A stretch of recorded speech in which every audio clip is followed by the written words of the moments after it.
شریعت اسلامیہ کے پیارے اصولوں پر عمل کرنا یہ ہر شخص کی ذمہ داری ہے، مگر ہائے افسوس آج ہم توبہ سے غافل ہیں، آج ہم ذکر الہی سے غافل ہیں، آج ہم تلاوت قرآن سے دور ہیں، آج توبہ کرنے والا ہمیں نظر نہیں آ رہا، آج ورد و وظائف کرنے والا ہمیں نظر نہیں آ رہا، آج تسبیح و تحلیل کرنے کا وہ ماحول ختم ہوتا جا رہا ہے، آج ہماری دعائیں قبول نہیں ہو رہی، تو وجہ یہ ہے کہ ہم نے توبہ کو ترک کر دیا ہے۔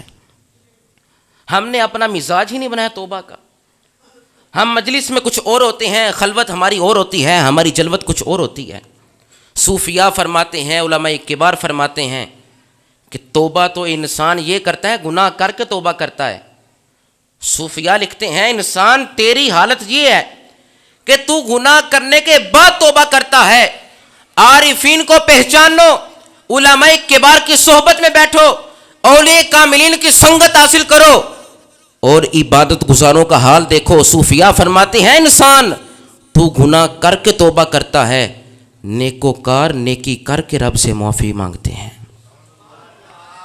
ہم گناہ کر کے توبہ کرتے ہیں، مگر نیکوکار، عارفین، زاہدین، راکعین، ساجدین جو اس کی منشا کے مطابق زندگی کو بسر کرتے ہیں، وہ نیکیاں کر کے بھی کہتے ہیں یا اللہ تو ہمیں بخش دے۔